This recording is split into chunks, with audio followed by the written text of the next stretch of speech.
What's up YouTube, Speedy Superior here once again with another set on another Pokemon, and this time it's on Nidoking and Nidoqueen. The reason why I decided to do them both on the same video, it's because they have almost similar stats, and since they're both King and Queen, I figured it wouldn't go if I did one here and another one in a separate video. Um, let's see. To start off the video, I am gonna put up a giveaway video later on today, because it is the 2nd of February, and the 1st was yesterday. I don't normally do videos on Sundays, but yeah, no, let's just get started with the video. So I'm gonna start off with Nidoking, and I gave it Life Orb for item, and then Sheer Force. Sheer Force is Nidoking's hidden ability, which takes the secondary effect for any move and does 1.3 more damage than what it's supposed to be. For example, Ice Punch has that 10% chance to freeze. Well, that 10% is not going to be there anymore with the ability of Sheer Force. Instead, since it's taking a secondary effect, it's doing more power, so that 75 base power of Ice Punch is going to be 1.3 more with power, plus the Life Orb power that's being given.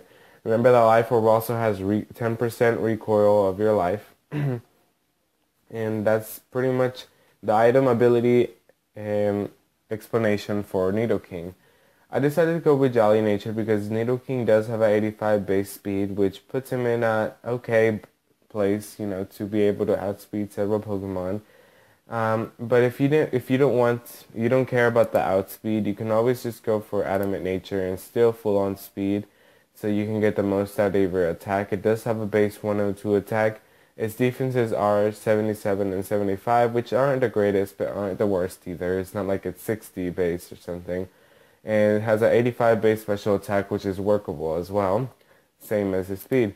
But I prefer Jolly Nature mainly because it can outspeed some Pokemon that you may need, and it will be helpful to outspeed. So I gave it full on speed, full attack, and 4 on hit points. And I decided to go with Ice Punch. You want to make the best out of your ability because it is an ability that requires moves, or benefits from moves that have secondary effects. So I was looking through when I was training Nidoking, I was looking through moves that have secondary effects, and I couldn't find a ground move that would have a secondary effect. So I decided to go with Bulldoze on that. It does have a secondary effect of lowering the speed, but it has a 60 base power.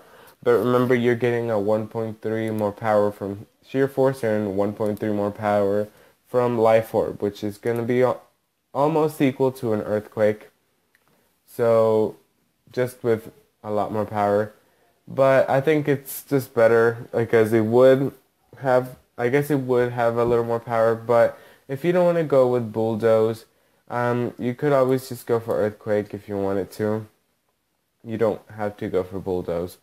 I decided to go with Ice Punch as the other move, which has a 10% chance to freeze, 75 base power, but the 10% is gone because of Sheer Force. It is more powerful. There's Poison Jab, which on top of the stab, it has the Sheer Force power and the Life Orb. So, that's going to be doing a lot of power. And then there's Thunder Punch, which is not showing up.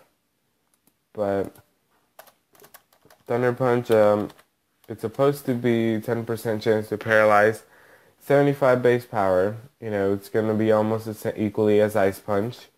So that's that punch and stuff. Now the second set I came up with for Nidoking is a special attacking Nidoking. He does have an 85 base special attack, which means that he can be on the special attacking side if he wanted to, even though he excels more in physical attacking. But if you're going on the special attacking, I recommend Timid Nature, so you're still getting the outspeed, but you can always go for the Modest as well, so you can get the most out of your special attack.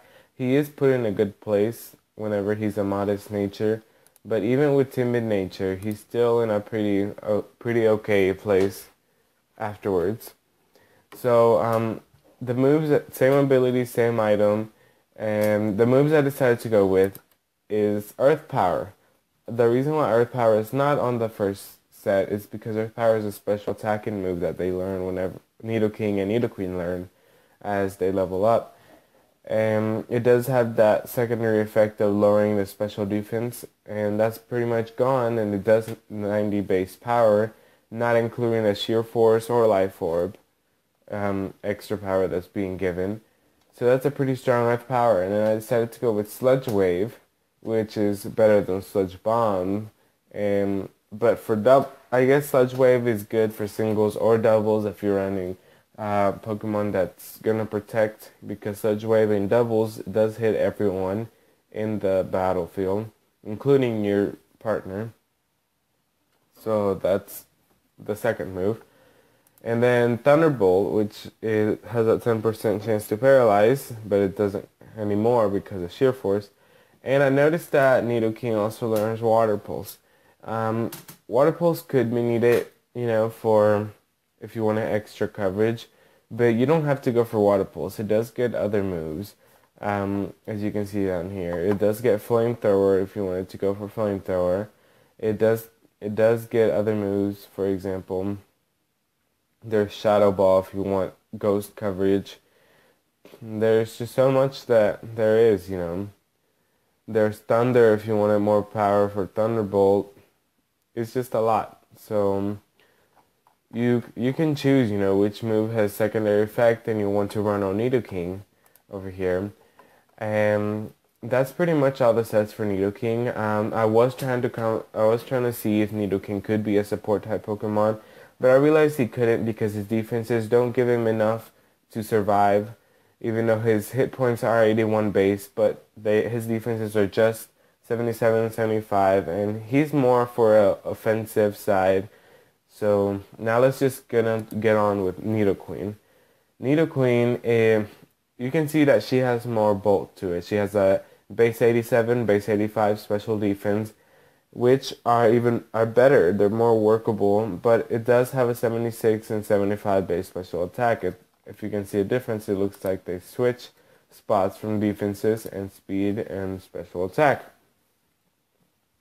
So this is the Nidoqueen I normally run, which is a bold nature, full on hit points and full on defense, and then just full on special defense, because it's pretty much balanced out with the hit points. And I decided to give it Black Sludge, so it restores a little bit every turn. And again, Sheer Force ability, because you want that extra power on the moves that you're gonna attack with. But this Nidoqueen is basically just to set up Toxic Spikes. It does have enough life to put 2 layers, or if you wanted to just make sure you put 1 layer and then put Stealth Rocks, and if you still have enough life, you put another set of Toxic Spikes, which is pretty good. You could do that, and then I just gave it Earth Power and Ice Beam for power, so it's not powerless, and it has something to hit with in case it gets taunted. I know mine in one of the battles got taunted, and with Earth Power it does so much damage, like it's just very massive. And that's this first set. Now going to the second set, remember, it stays the same ability. This is a Life Orb item, but all these Nidokings and Nidoqueens have the same ability, Sheer Force. This one I ran the Timid Nature, even though it has a 76 base speed, but it still can outspeed several Pokemon. It does have balanced defenses, and this is the special attacking Nidoqueen, Life Orb and Sheer Force. So this one has the same moves as the first Nidoking, which is Earth Power, Thunderbolt, Water Pulse, and Sludge Wave. It's a special attacking Nidoking. It's just 252 on special attack and 252 on speed, but again, you could go for Modest if you wanted to, if you want that extra power. And that's pretty much this Nidoqueen. And going on to the last Nidoqueen, it's the physical attacking Nidoqueen. This is a Jolly Nature, just wanting to get more speed, remember. And then same item, same ability, but this time it's the same moves as the first Nidoking. So it's a Poison Jab, Bulldoze, Thunder Punch, and Ice Punch. That's Nidoking and Nidoqueen basically, and that's the conclusion of this video. I think these two Pokemons are pretty overlooked because they're not used a lot, but they're amazingly strong. If you know how to build the correct team around them, it's a pretty good Pokemon. They're both good. So you can use these sets if you wanted to. This is why they're on YouTube for obvious. But if you thank you for watching the video. Stay tuned for another video and the giveaway I'm going to be doing later on today. I hope you enjoyed this video. If you like this video, make sure to give it a thumbs up, and don't forget to subscribe to my channel if you haven't already. There's more future videos coming up, so yeah, just stay tuned.